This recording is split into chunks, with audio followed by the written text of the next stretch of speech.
حرب أوقفت المنافسة وأحداث خالدة. مسار كأس العالم من الوجود إلى النجاح الباهر.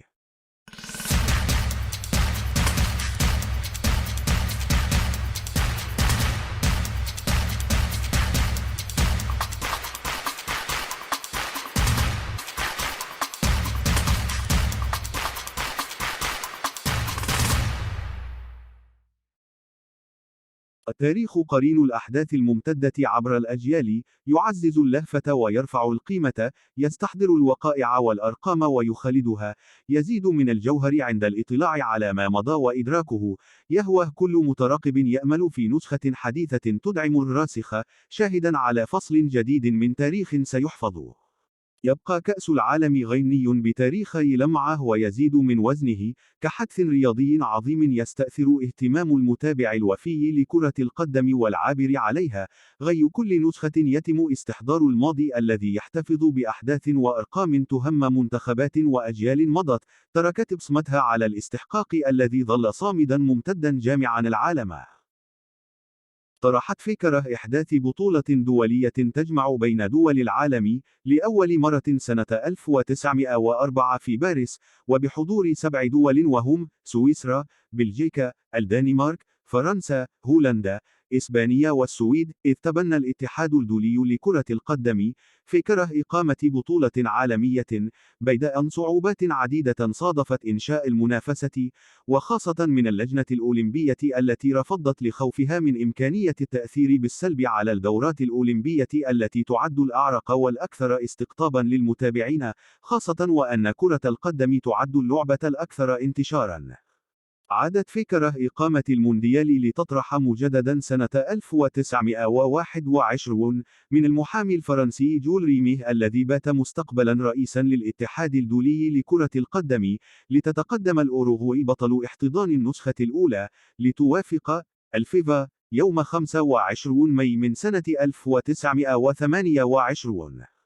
وتقرر إقامة المونديال سنة 1930 في الأوروغواي، في ظل تألق المنتخب الوطني للأخير حينها، كونه اعتبر الأفضل في اللعبة، جراء النجاحات المحققة في الدورات الأولمبية، إلى جانب تسهيلات عديدة قدمها الاتحاد الدولي للمشاركين، إضافة إلى المكافأة التي خصصها من أجل تحفيزهم على التنافس. النسخة الأولى لكأس العالم، أوروغواي 1930. أقيمت النسخة الأولى من كأس العالم في الأوروغواي سنة 1930، في الفترة الممتدة بين 13 و 30 يوليوز، بدون إجراء أي تصفيات، أي شاركت جميع المنتخبات المنتسبة للاتحاد الدولي لكرة القدم، والبالغ عددها 13. وكانت أول مباراتين في كأس العالم بين المنتخب الفرنسي ونظيره المكسيكي، والولايات المتحدة الأمريكية وبلجيكا، وكان المنتخب الفرنسي صاحب أول هدف في المونديال عن طريق اللاعب لوسيان. في حين كان منتخب الأوروغواي أول من حقق لقب كأس العالم، عقب تغلبه في المباراة النهائية على الأرجنتين ب4 أهداف مقابل 2. توقف المونديال لام 12 سنة بسبب الحرب العالمية الثانية. كانت نسخة 1938 هي الأخيرة في كأس العالم قبل الحرب العالمية الثانية، والتي جرت بفرنسا في الفترة الممتدة بين 04 و 19 من يونيو، كنسخة ثالثة بعد الأولى سنة 1930 والثانية سنة 1934، والتي حقق المنتخب الإيطالي لقبها.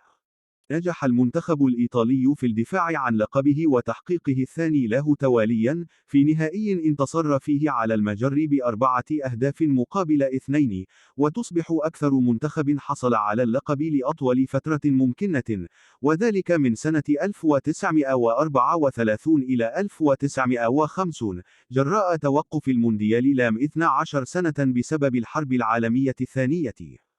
كأس العالم يرى النور في 1950 بعد الحرب العالمية الثانية. تعتبر نسخة 1950 من كأس العالم هي الأولى لها بعد الحرب العالمية الثانية، التي أوقف المنافسة لام 12 سنة، ليجد الاتحاد الدولي لكرة القدم صعوبة في تحديد البلد الذي سيحضن النسخة، جراء تبعات الخسائر وعدم استعداد أي دولة لنفقات التحضير. وافقت البرازيل على احتضان كأس العالم سنة 1950، واستمرت المنافسة إلى أن بلغ منتخب البلد المنظم المباراة النهائية أمام الأوروغواي بحضور 200 ألف مشجع بملعب الماراكانا، في حضور يعد هو الأكبر في تاريخ اللعبة، ويحقق الأوروغواي لقب النسخة على حساب البرازيلي، ويحقق لقب الثاني بعد الأول سنة 1930. نسخة 1966 ومقاطعة منتخبات إفريقيا وآسيا احتجاجًا على الفيفا. استمرت كأس العالم كل 4 سنوات إلى حين نسخة 1966 التي أقيمت في إنجلترا، وعرفت احتجاجًا كبيرًا من منتخبات إفريقيا وآسيا، بسبب التوزيع غير العادل للمقاعد من قبل الفيفا، إذ منحت مقعدًا واحدًا لإفريقيا وآسيا معًا، أي نصف مقعد لكل منهما، مقابل 9 مقاعد لأوروبا و4 مقاعد لأمريكا الجنوبية. قاطعت جميع منتخبات إفريقيا وآسيا مونديال 1966 باستثناء كوريا الشمالية، وبلغ نهائي ويمبلي كل من إنجلترا وألمانيا الغربية، وخلص الختام لأصحاب الأرض في نسخة عرفت إنشاء أول تميمة سميت باء الأسد ويلي. تغييرات وقواعد جديدة في كأس العالم 1970. شهدت نسخة كأس العالم 1970 التي استضافتها المكسيك، في الفترة الممتدة بين 31 مايو و30 من يونيو، مجموعة من التغييرات والتعديلات على مستوى القوانين المنظمة للمنافسة، بداية بمشاركة 16 منتخبا من كل القارات، إلى جانب السماح بإجراء تغييرين لكل فريق، إلى جانب اعتماد البطاقتين الصفراء والحمراء، بعدما كانت الإنذارات شفهية. جرى نهائي كأس العالم 1970 في ملعب أزتيكا بين البرازيل وإيطاليا، ليحقق السيليساو اللقب الثالث له بعد انتصاره ب4 أهداف مقابل 1، وعقب تتويجه بطلا في نسختي 1958 و 1962. كأس العالم 1986 تنقل من كولومبيا إلى المكسيك ومارادونا يبهر العالم. كان مقرر أن تقام نسخة 1986 من كأس العالم في كولومبيا، بيد أن الأخير اعتذر لعدم قدرته على تحمل نفقات احتضان المنافسة، ليتم نقلها إلى المكسيك التي أبدت استعدادها لاستضافة المنافسة. دار نهائي كأس العالم 1986 في العاصمة مكسيكو سيتي، بين ألمانيا الغربية ومنتخب الأرجنتين، الأخير الذي بلغ الدور الختامي بعد تألق مبهر لقائده، دييغو أرماندو مارادونا الذي أبهر العالم، وسجل أهدافا منها الإعجازية والمثيرة للجدل. انتصر المنتخب الأرجنتيني في النهائي ب3 أهداف مقابل 2، في مباراة مثيرة بين الطرفين، وينجح التانغو في تحقيق اللقب الثاني له في تاريخه. كأس العالم 2002 أول نسخة بتنظيم مشترك. هي نسخة الأولى والوحيدة التي جرت بتنظيم مشترك بين كوريا الجنوبية واليابان، كما أنها النسخة الأولى التي تقام في قارة آسيا، بعدما كان التنظيم حركًا على قارتي أوروبا والأمريكيتين. جرى نهائي كأس العالم 2002 بين ألمانيا والبرازيل على ملعب يوكوهاما الدولي في اليابان، وآلت لصالح السيليساو بهدفين دون رد سجلهما رونالدو. كأس العالم 2018 واعتماد تقنية الفارو.